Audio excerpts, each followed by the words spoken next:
네, 안녕하세요. 사랑하는 안양제일교회 성도님들, 그리고 잠언 201 영상으로 강의를 들으시는 모든 분들 또 만나서 반갑습니다. 안양제일교회 분목사 조용현입니다.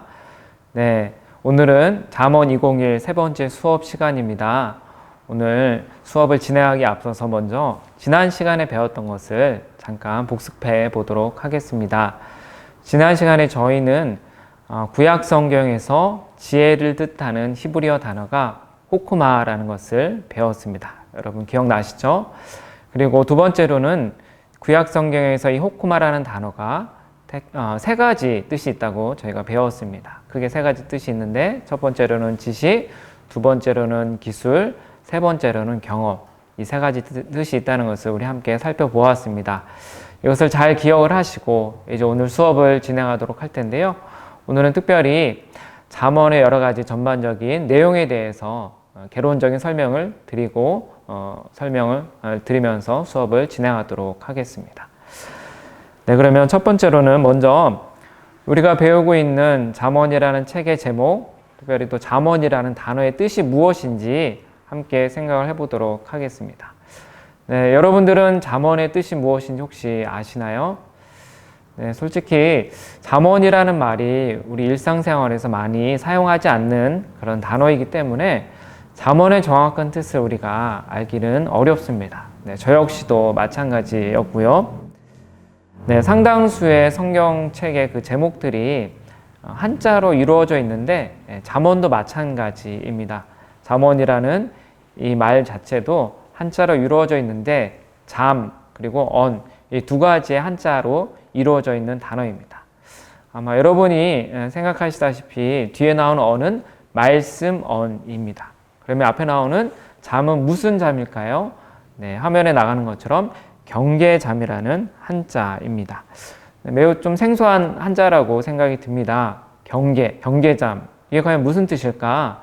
우리가 흔히 경계하면 군인들이 어떤 적들이 쳐들어올까봐 총을 들고 경계를 쓴다고 이렇게 이야기를 하는데 그런 의미에 있어서 경계도 맞습니다만 여기에서 뜻하는 경계라는 것은 사전을 찾아보면 이렇게 나와 있습니다.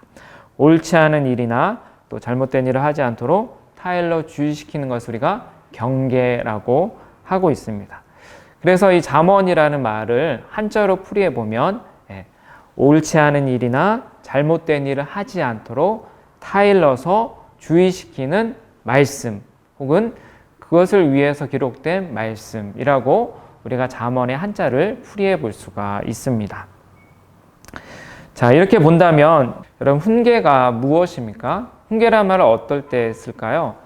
네, 보통 우리 어린 아이들이 잘못을 했을 때 혹은 학생들이 어떤 잘못을 했을 때 부모님이나 선생님들이 어린이나 학생들을 가르치고 또 잘못된 것이 무엇인지를 알려줄 때 바로 훈계라는 말을 씁니다.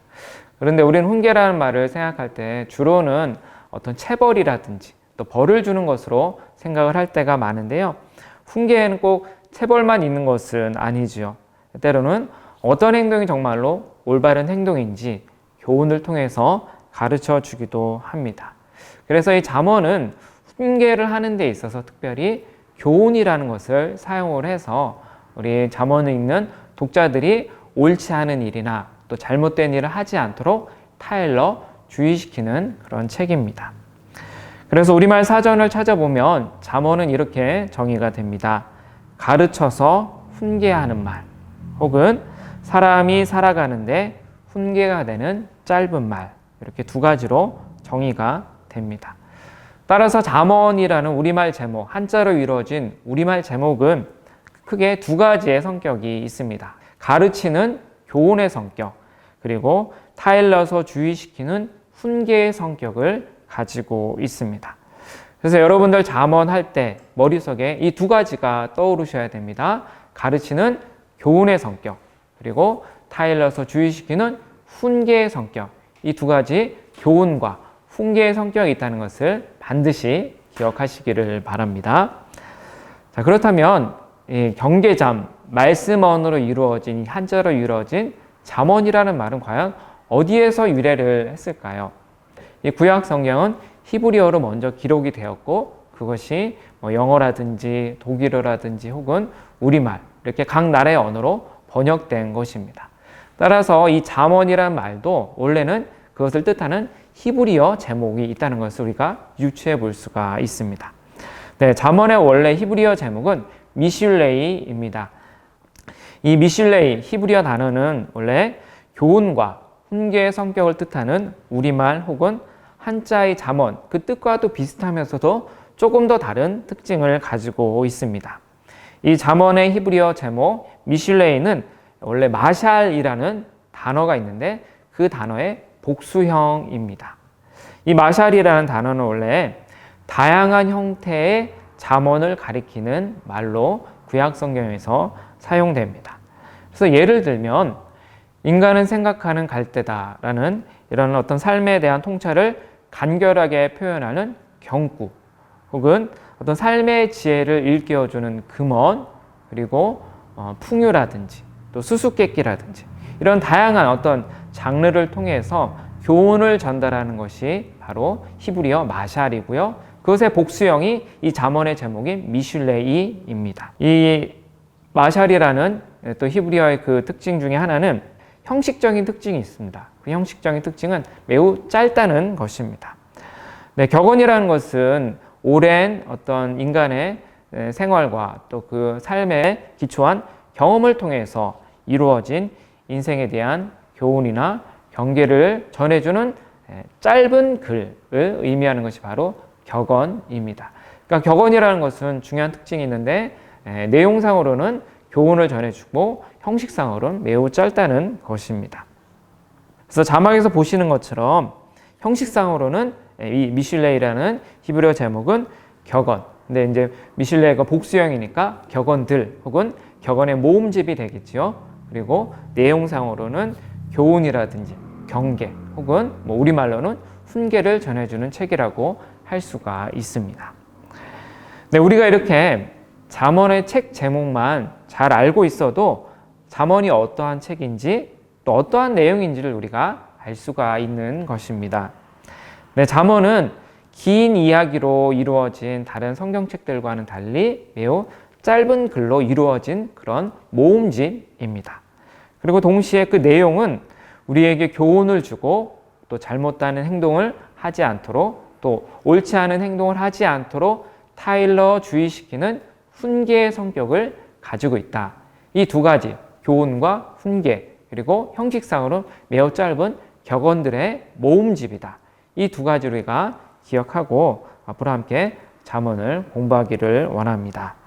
네, 그러면 이 시간 잠깐 암송 구절을 함께 암송하도록 하겠습니다. 오늘 암송할 구절은 잠언의 제일 첫 구절이고 또 첫 번째 단락의 구절인 잠언 1장 1절입니다. 먼저 우리 화면을 보면서 함께 잠언 1장 1절을 읽도록 하겠습니다. 네, 다윗의 아들 이스라엘 왕 솔로몬의 잠언이라. 아멘. 잠언 1장 1절의 말씀은 우리가 나중에 또 살펴보겠지만 잠언이라는 책 전체의 제목에 해당되기도 하면서도 1장부터 9장까지의 단락을 이루는 또 소제목이기도 합니다. 이 제목에서 1장 1절에서 두 가지를 우리는 알 수가 있습니다. 먼저 이 잠언을 기록한 사람이 누구인지 여기에 기록되어 있는 것처럼 다윗의 아들 이스라엘 왕 솔로몬이라고 되어 있습니다. 그런데 그 솔로몬이 어떠한 것을 기록했느냐? 솔로몬의 잠언이라고 기록이 되어 있습니다. 아까 설명드렸던 미슐레이라는 이 단어가 바로 잠언을 번역한 것입니다. 그래서 이 잠언 1장 1절을 통해서 우리는 잠언을 기록한 저자가 솔로몬이고 그 내용은 잠언, 미슐레이, 다양한 형태의 어떤 교훈을 전해주는 격언들이라는 것을 우리가 알 수가 있습니다. 네, 그러면 자세한 설명은 나중에 다시 드리도록 하겠고요. 잠언 1장 1절의 말씀 다시 한번 이번에 한 번 읽고 같이 읽고 그 다음에 암송해 보도록 하겠습니다. 그럼 화면을 보면서 함께 먼저 읽겠습니다.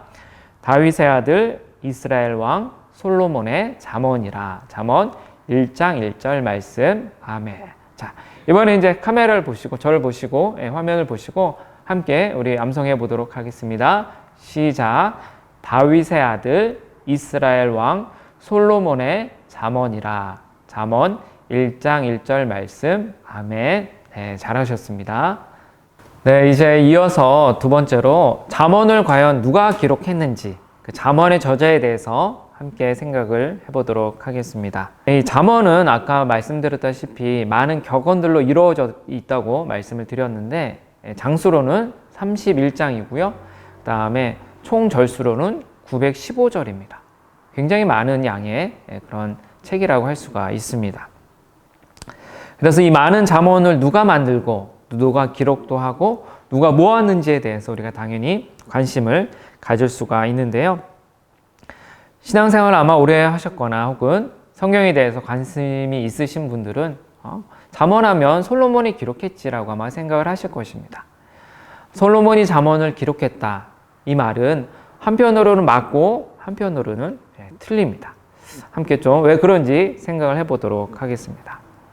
먼저 잠언을 기록한 저자가 솔로몬이 맞는 이유는 우리가 조금 전에 또 암송도 했고 조금 전에 말씀드렸다시피 잠언 전체의 제목에 해당되는 1장 1절에서 솔로몬의 잠언이라고 분명히 밝히기 때문입니다.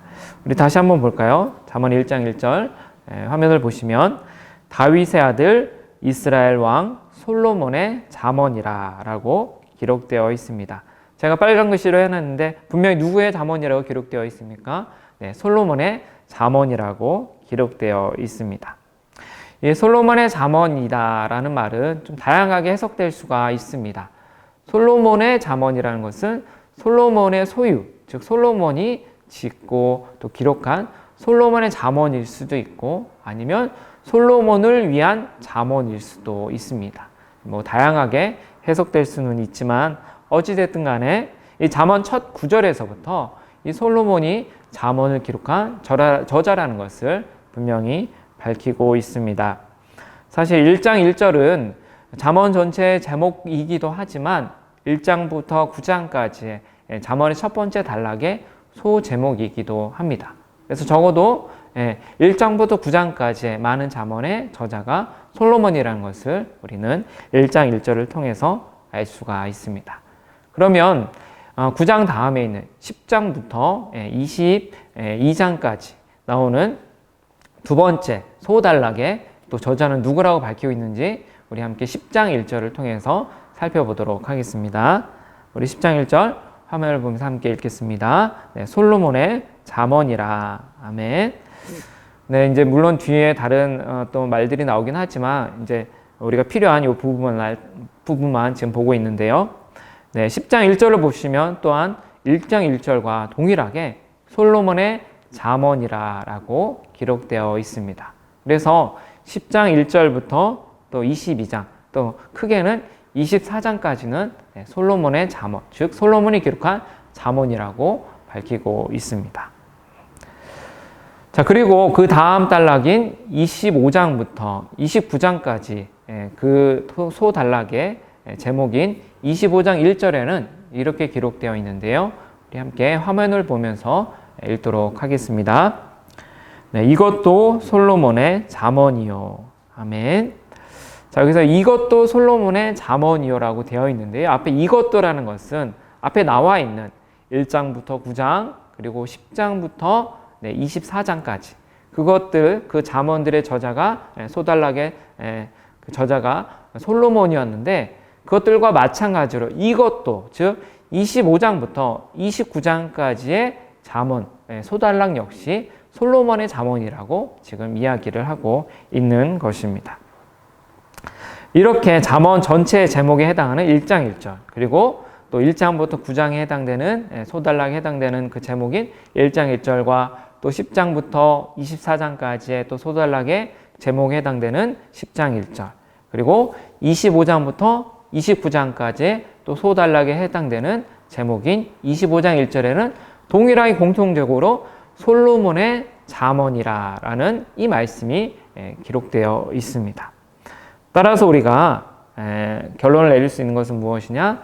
잠언 전체를 기록한 저자가 솔로몬이거나 아니면 적어도 잠언의 대부분 1장부터 29장까지의 그 대부분의 잠언을 기록한 저자가 솔로몬이라는 것을 이 잠언 내부에서, 잠언 안에서 증거를 우리가 찾을 수 있다라고 이야기할 수 있습니다. 이것을 우리는 내적 증거라고 할 수가 있는데요. 그 내적 증거가 일단은 1장부터 29장까지 적어도 솔로몬이 기록했다고 우리에게 알려주고 있습니다. 자, 이런 내적인 증거, 즉 잠언 안에서의 증거뿐만 아니라 잠언 밖에 있는 성경책, 다른 성경책에서의 외적인 증거 역시 솔로몬이 잠언을 기록했다는 것을 뒷받침하고 있습니다. 여러분이 잘 아시다시피 솔로몬은 지혜로 굉장히 유명한 왕이었습니다. 그래서 현명한 어떤 재판 결과를 내리기도 했고요. 그런 여러 가지 솔로몬의 지혜에 대한 것들, 또 업적들, 또 왕으로서 여러 가지 행적들이 특별히 열왕기상과 역대하에 자세하게 기록이 되어 있습니다. 그 중에서도 4장 32절에서는 이렇게 솔로몬의 어떤 지혜에 대해서 우리에게 중요한 단서를 제공하는데요. 우리 화면을 보면서 열왕기상 4장 32절을 함께 읽어보도록 하겠습니다. 그가 잠언 3000가지를 말하였고 그의 노래는 1005편이며. 아멘. 자, 이 말씀에서 보니까 여기서 그는 이제 솔로몬입니다. 근데 솔로몬이 잠언 3000가지를 말했다고 이 말씀에 기록되어 있습니다. 아까 제가 잠언의 총 절수를 말씀드렸는데 혹시 기억나시나요? 네, 915절이라고 말씀을 드렸습니다. 그런데 이 열왕기상 4장 32절에서는 솔로몬이 자그만치 잠언 3000가지 이상을 말했다고 합니다. 그러니까 915절에 거의 3배가 넘는 참으로 어마어마한 양의 잠언을 말했다고 이 열왕기상 4장 32절에 기록되어 있습니다. 이렇게 잠언을 3000가지나 말할 정도의 지혜를 가지고 있었던 솔로몬이 이 잠언이라는 책을 기록했다는 것을 이렇게 열왕기상 4장 32절은 뒷받침하고 있는 것입니다. 그래서 이런 어떤 잠언 안에서의 내적인 증거, 그리고 잠언 밖에서의 외적인 증거 모두 다 솔로몬이 잠언을 기록했다는 것을 뒷받침하고 있습니다.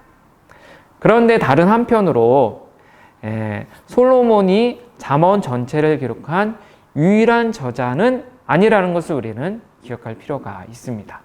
아니, 솔로몬이 잠언을 기록하지 않았다고? 아마 이렇게 오해하실 수 있을 것 같은데요. 정확한 제 말을 다시 한번 들어보시길 바랍니다. 솔로몬은 잠언 전체를 기록한 유일한 저자가 아니다. 네, 그것은 분명히 맞는 말입니다. 이것은 제가 주장하는 것이 아니라 잠언 안에서부터 솔로몬 이외에 다른 저자들이 있었다는 것을 분명하게 기록하고 있기 때문입니다.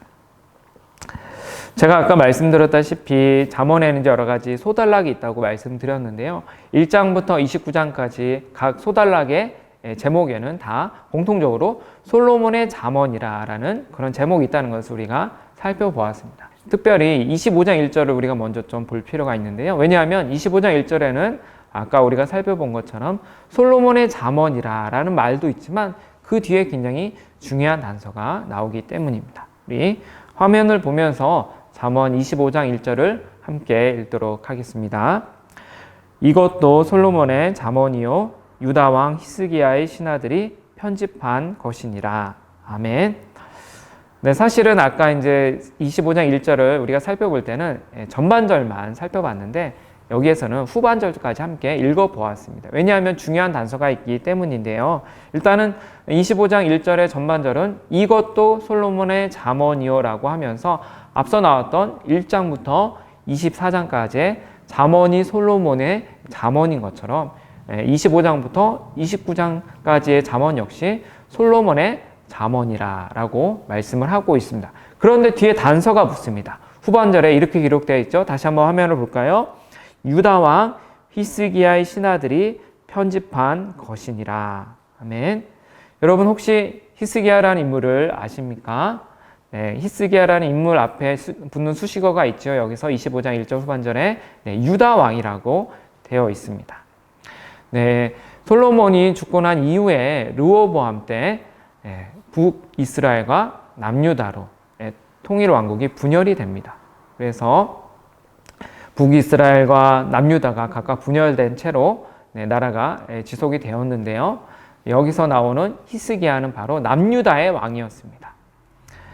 특별히 이 히스기야가 활동했던 그 시기는 학자들이 이제 추측하기로는 주전 715년부터 687년까지 왕으로 남유다를 통치했다고 이야기를 합니다.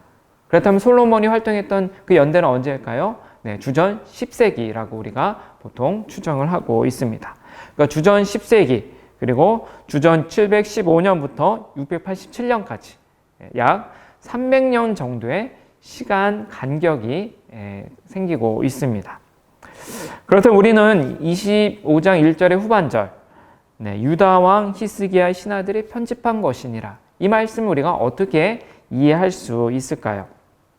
그것은 1장부터 24장까지 나오는 그 잠언의 저자가 솔로몬이었던 것처럼 25장부터 29장까지 나오는 잠언들 역시 그 저자가 솔로몬이지만 솔로몬이 기록했던 것을 약 300년이 지난 후에 히스기야 왕 때에 히스기야의 신하들이 그것을 가져다가 편집을 했다는 것입니다. 편집에는 여러 가지 의미가 있습니다. 기존에 있었던 어떤 자료를 그대로 이렇게 복사를 했다는 그런 뜻도 있고요. 아니면 기존의 자료 가운데서 중요한 것은 더욱더 강조를 하고 또 그 가운데서 여러 가지 어떤 문맥상 좀 중요하지 않은 것들은 덜어내고 그런 식으로 약간 우리가 소위 말하는 그런 편집이라고 하죠. 그런 편집을 하는 것을 히브리어로 또 이렇게 편집이라고 번역이 되어 있습니다. 어찌됐든 간에 중요한 것은 분명히 솔로몬이 먼저 1차적으로 작업을 했지만 분명히 300년이 지난 후에 히스기야의 신하들이 그 1차 자료를 가지고 편집을 했다는 것입니다. 그래서 결국은 이 히스기야의 신하들이 솔로몬 이후에 처음으로 등장하는 솔로몬을 작업한 저자 혹은 편집자라는 것을 우리가 알 수가 있습니다. 그리고 30장 1절에는 이 히스기야의 신하들뿐만 아니라 또 다른 인물의 이름이 등장을 하고 있습니다. 우리 함께 30장 1절의 말씀 화면을 보면서 함께 읽겠습니다. 이 말씀은 야게의 아들 아굴의 잠언이니 그가 이디엘 곧 이디엘과 우갈에게 이른 것이니라. 아멘. 이 말씀 30장 1절의 말씀 보니까 좀 생소한 이름들이 많이 등장을 하지요. 그런데 제가 빨간 글씨로 이렇게 표시를 해놨는데요. 분명히 이 말씀은 야게의 아들 아굴의 잠언이니라고 기록이 되어 있습니다. 여러분들 아굴이 누구인지 혹시 아십니까? 아굴이 누구인지에 대해서는 정확하게 나와 있지는 않습니다. 우리가 나중에 이제 30장을 살펴볼 때 조금 더 설명을 드리겠지만 아굴이 여기서 분명히 누구인지 우리가 알 수는 없지만 그러나 분명하게 아굴이란 사람이 이 잠언을 기록한 그 내용이 잠언 30장에 나와 있다는 것입니다. 그것을 30장 1절이 기록을 하고 있습니다. 그래서 솔로몬이 아닌 또 히스기야의 신하들이 아닌 아굴이라는 사람이 등장을 하고 있습니다. 또한 31장 1절도 함께 살펴보도록 할까요? 우리 화면을 보시면서 잠언 31장 1절 우리 함께 읽도록 하겠습니다. 르무엘 왕이 말씀한 바 곧 그의 어머니가 그를 훈계한 잠언이라. 아멘. 이 31장 1절에 나온 르무엘이라는 사람 역시 매우 이름이 생소합니다. 그렇죠? 그렇게 생소한데 31장 1절은 그 다음에 나오는 이 나오는 잠언은 이 르무엘이라는 사람의 어머니가 그가 왕일 때, 이 르무엘 왕이 왕일 때 그를 훈계했던 잠언이라고 기록을 하고 있습니다. 어찌됐든 르무엘 왕의 잠언 혹은 르무엘 왕의 어머니가 그를 훈계한 잠언이 이 31장 1절부터 9절까지 기록이 되어 있는데요. 그래서 솔로몬 그리고 히스기야의 신하들 또 아굴 그리고 르무엘이란 또 다른 저자가 등장을 하고 있는 것입니다. 따라서 이 잠언 안에는 솔로몬이라는 저자만 나오는 것이 아니라 히스기야의 신하들이라는 편집자들도 나오고요. 아굴이라는 또 다른 저자도 나오고 또 르무엘이라는 혹은 르무엘의 어머니라는 또 다른 저자가 나오고 있습니다. 그래서 어떻게 우리가 결론을 내릴 수가 있겠습니까? 잠언이라는 책의 상당 부분은 분명히 솔로몬이 기록했습니다. 그러나 솔로몬만이 유일한 잠언의 저자가 아니라 솔로몬과 더불어서 히스기야의 신하들과 아글과 르무엘 왕과 그의 어머니가 잠언을 기록한 그런 잠언들까지도 함께 들어있는 그런 여러 가지 잠언들의 모음집, 격언들의 모음집이 바로 우리가 읽는 잠언이라는 것을 여러분 꼭 기억하시기를 바랍니다. 이렇게 잠언을 솔로몬 한 사람이 아니라 솔로몬 이외 여러 사람들이 기록하고 편집했다는 것으로 이해할 때 우리가 잠언을 바라보는 관점 역시 달라질 수 있습니다. 잠언을 솔로몬 한 사람이 지은 작품으로 보기보다는 여러 격언들을 한데 모아놓은 모음집으로 우리가 이해할 때 잠언이 얼마나 다양한 사람들을 통해서 하나님께 주신 다양한 지혜를 통해서 다양한 잠언들을 담고 있는지를 우리가 이해할 수가 있습니다. 이것은 오늘날의 형태로 이루어진 그런 잠언이 우리에게 제시하는 바이기도 합니다. 자, 그러면 오늘 마지막으로 잠언이라는 책이 어떻게 구성되어 있는지 함께 좀 생각을 해보도록 하겠습니다. 우리가 아까 살펴봤듯이 잠언에는 소제목이 있다고 말씀을 드렸고요. 그 소제목 하에 여러 가지 단락들이 있다고 말씀을 드렸습니다. 좀 더 정확한 표현은 소제목보다는 표제라고 우리가 학문적으로 사용을 합니다. 표제라는 것은 표할 표, 제목제 이 두 가지 한자가 이루어진 말입니다. 표제, 표제인데요. 이 표제라는 것은 어떤 책 제목을 가리키기도 하지만 또 한편으로는 어떤 단락의 제목을 가리키는 말이기도 합니다. 마치 우리가 읽는 책을 보시면 제일 표지 앞에 제목이 있고 또 그것을 넘겨서 목차가 나오는데 그 목차에는 여러 가지 단락들이 나오고 그 단락의 소제목이 나와 있는 것처럼 마찬가지입니다. 이 잠언이라는 책도 맨 앞에 책 제목이 들어있고 그 다음에 각 단락이 나누어져 있고 그 각 단락의 처음에 그 단락의 제목에 해당되는 그런 표제가 있다는 것을 여러분 기억하시기를 바랍니다. 그렇다면 잠언에는 몇 개의 단락이 있을까요? 몇 개의 단락으로 구성되어 있을까요? 총 8개의 단락으로 구성되어 있습니다. 우리 화면을 함께 보면서 설명을 드리도록 하겠습니다. 잠언의 표제 아까 말씀드렸는데요. 8개를 구성이 되어 있는데 이 표제를 통해서 표제를 기준으로 우리가 잠언을 8개의 단락으로 나눌 수가 있습니다. 그래서 첫 번째 표제는 1장 1절에 나오는데요. 솔로몬의 잠언이라 라고 되어 있습니다. 그래서 1장부터 9장까지가 첫 번째 단락이고요.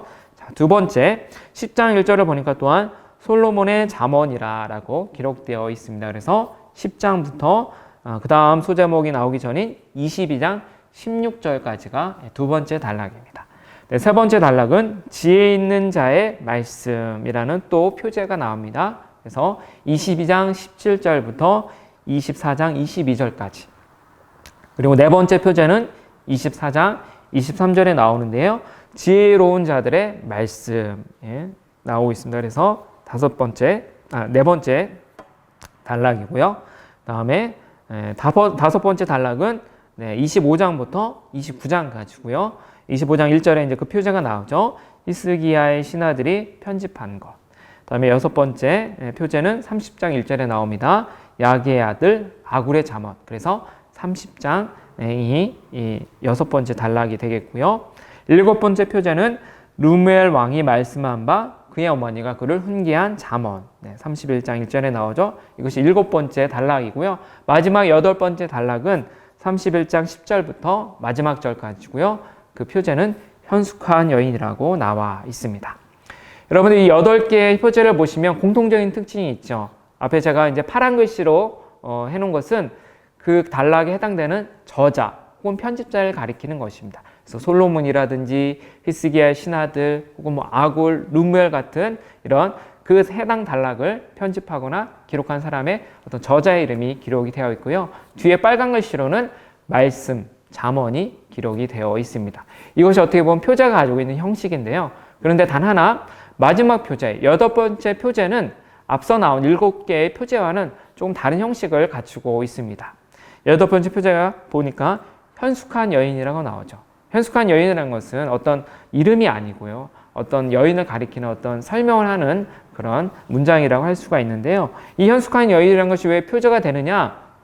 엄밀히 말하면 형식상으로는 표제가 되지는 않지만 30장 10절부터 마지막 절까지 그 단락을 이루는 마지막 단락을 이루는 말씀들이 앞서 나온 그런 잠언들과는 굉장히 다른 또 여러 가지 특징들을 나타내고 있기 때문에 이 마지막 단락의 첫 번째 절을 우리가 마지막 표제로 삼고 그래서 31장 10절부터 마지막까지를 마지막 단락, 8번째 단락으로 우리가 생각을 하고 있습니다. 앞으로 이 강의는 이 잠언의 표제에 따라서 우리가 단락을 함께 살펴보면서 진행될 것입니다. 자, 그러면 오늘 배웠던 건 함께 복습해 보도록 할까요? 네, 화면 함께 보겠습니다. 네, 먼저 우리는 잠언이라는 말의 제목 그리고 그 뜻에 대해서 함께 살펴보았는데요. 잠언은 경계잠, 말씀언으로 이루어진 교훈과 훈계의 성격을 가지고 있습니다. 두 번째로 잠언은 솔로몬을 비롯한 여러 명이 기록하고 편집한 격언의 모음집이라는 것을 우리가 배웠습니다. 그리고 마지막으로 잠언은 표제에 따라서 어떤 제목에 따라서 8개의 단락으로 구성된다는 것을 배웠습니다. 자, 이번 시간에 배운 것을 잘 기억을 하시고 또 다음 시간에 뵙도록 할 텐데요. 다음 시간에는 저희가 잠언의 서론에 대해서 배울 것입니다. 그래서 잠언 1장 1절부터 7절까지 미리 읽어보시면 이 강의를 이해하시는데 훨씬 도움이 되시리라고 생각이 됩니다. 자, 그러면 오늘 함께 기도하면서 세 번째 강의를 마치도록 하겠습니다. 사랑의 하나님 아버지, 교훈과 훈계의 말씀인 잠언을 공부하여 하나님께서 주시는 지혜로 충만하게 하옵소서. 오랜 기간 여러 명의 저자를 통해 기록된 잠언의 다양한 말씀이 우리 삶 속에서 역사하게 하옵소서. 예수 그리스도의 이름으로 기도드립니다. 아멘.